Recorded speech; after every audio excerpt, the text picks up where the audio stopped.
नमस्कार, स्वागत है एक बार फिर से आप सभी का आपके अपने ही प्यारे चैनल हनुमान सेवा परिवार में। आशा करते हैं कि प्रभु श्री हनुमान जी और परम पूज्य बाबा नीम करौली महाराज जी आप सभी भक्तजनों पर असीम कृपा बनाए रखें। दोस्तों, यूँ तो महाराज जी का प्रेम अपने भक्तों के साथ अटूट और निराला रहता है, अर्थात जितना आनंद भक्त को महाराज जी के साथ प्रेम में आता है, उतना ही आनंद महाराज जी भी अपने भक्त के साथ प्रेम में महसूस करते हैं और उसे प्रकट भी करते हैं।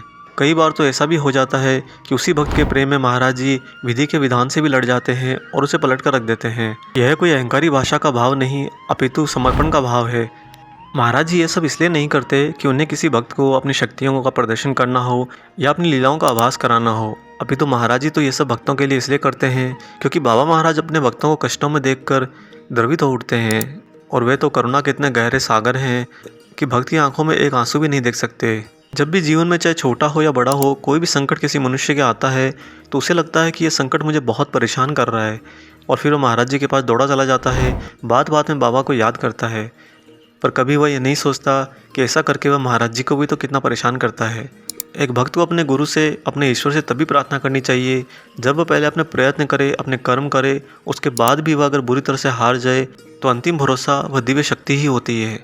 महाराज जी तो अपने भक्तों से इतना प्रेम, इतना स्नेह रखते हैं कि अगर आवश्यकता पड़े तो मृत्यु से लड़ जाते हैं और अगर आवश्यकता पड़े तो भक्त को फर्श से उठाकर अर्श पे बिठा देते हैं। आज आपको एक ऐसी ही रोचक घटना सुनाएंगे जहां पर एक भक्त की पत्नी की बीमारी ने महाराज जी को ही परेशान करके रख दिया, जिसके लिए बाबा को बार बार लीलाएं करनी पड़ी। परंतु कहते हैं ना कि भगवान भी भक्त के वश में होते हैं और यही महाराज जी के साथ हुआ। दोस्तों, इससे पहले हम आगे बढ़ें, आप सभी से एक छोटी सी गुजारिश है।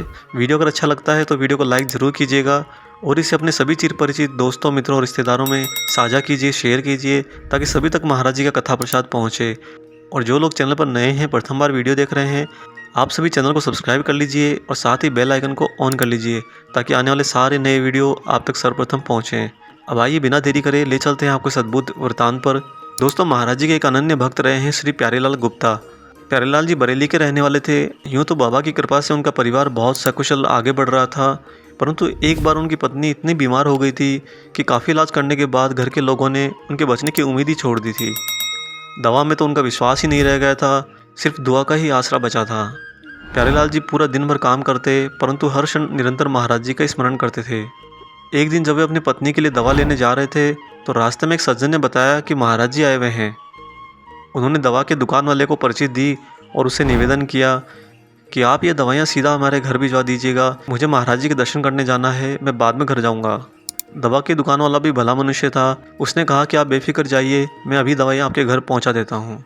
तत्पश्चात प्यारेलाल जी खुद बाबा की तलाश में जुट गए और उन्हें ज्ञात था कि महाराज जी आने पर किस किस भक्त के यहाँ पर जाते हैं। अतः उन्होंने सभी संभावित ठिकाने पर जाकर बाबा को तलाशना शुरू कर दिया। सबसे पहले वो डॉक्टर भंडारी के यहाँ गए, लेकिन महाराज जी वहाँ नहीं मिले। 8 बजे रात तक एक पेड़ के नीचे बैठकर उनकी याद करते रहे। एक व्यक्ति से पता चला कि बाबा कमिश्नर के घर पर हैं। प्यारेलाल जी ने तुरंत रिक्शा किया और कमिश्नर साहब के घर पहुँच गए। कमिश्नर साहब के यहाँ पर चपरासी ने बाहर ही रोक दिया, क्योंकि चपरासी ये नहीं जानता था कि गुप्ता जी महाराज जी के अनन्य भक्त हैं। अतः उसने साधारण मनुष्य जानकर उन्हें अंदर जाने से साफ मना कर दिया और बाहर खड़े गुप्ता जी तब जोर जोर से महाराज जी कहकर पुकारने लगे। भीतर बैठे बाबा ने उनका आर्तनाद सुना और महाराज जी स्वयं बाहर निकल आए और बोले, रिक्शा ला, अब हम तेरे घर चलेंगे। पीछे पीछे आए कमिश्नर ने महाराज जी को अपनी गाड़ी से छोड़ने की मिन्नत करी, पर बाबा ने वह बात नहीं मानी। महाराज जी बोले कि हम तो जाएंगे रिक्शा से ही। और दूसरी तरफ महाराज जी का बस कहना था।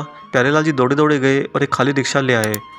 रिक्शा आया और उसी पर बैठकर महाराज जी गुप्ता जी के घर आ गए। घर में प्रवेश करते ही महाराज जी सीधा गुप्ता जी की पत्नी के कमरे में ही गए और नज़दीक से ही कुर्सी खींचकर स्वयं उस पर बैठ गए।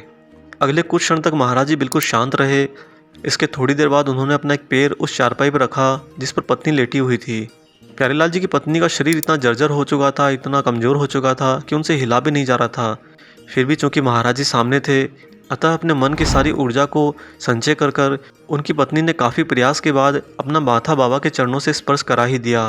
परंतु यह क्या हुआ, बाबा के चरण से अपना माथा स्पर्श कराते ही उनकी पत्नी की रही सही नब्ज़ भी जाती रही। पत्नी को तुरंत मृत देखकर गुप्ता जी के पिताजी और उनके बेटे हाहाकार करके चीख उठे और ज़ोर ज़ोर से रोने लगे। घर में कोहराम सा मच गया। तब बाबा जी एकदम से चिल्लाकर बोले, नहीं मरी है, नहीं मरी है, वह आनंद में है। यह कहकर महाराज जी ने गुप्ता जी की पत्नी के गाल पर एक छोटा सा चपत लगाया, जिस तरह हम नींद में सोए एक बच्चे को जगाने के लिए उसके गाल पर लगाते हैं। और बड़े ही विस्मयकारी तरीके से अगले ही कुछ क्षण बाद उनकी पत्नी की नब्ज फिर से सामान्य होकर चलने लगी। तत्पश्चात रात को 10:30 बजे महाराज जी ने हिमालय कंबल की मांग करी। श्री दयानारायण खत्री की दुकान से प्यारेलाल जी ने कंबल मंगाया और जिसे आने के बाद महाराज जी ने खुद ओढ़ लिया और अपना पहले से ओढ़ा हुआ कंबल उनकी पत्नी के ऊपर डालकर चले गए। प्यारेलाल इस विस्मयकारी घटना के दौरान यह भी नहीं पूछ पाए कि महाराज जी आपको कहाँ जाना है, मैं आपको वहाँ छुड़ा दूँ। परंतु बाबा तो लीला करने आए थे, इसलिए बाबा चले गए और दूसरे दिन बिना कोई सूचना के महाराज जी अचानक प्यारेलाल के घर पे फिर से आ गए। दूसरे दिन भी वही हुआ। महाराज जी ने बैठकर जो ही अपना पैर प्यारेलाल की पत्नी के बिस्तर पर रखा और उनकी पत्नी ने थोड़ा सरक कर महाराज जी का चरण स्पर्श किया, वैसे ही उनकी नब्ज फिर से शांत हो गई। इस बार दूसरे दिन महाराज जी थोड़ा झुंझला गए और बोले, माई हमें तो बहुत परेशान करती है, हमें तेरे लिए बैठना पड़ जाता है।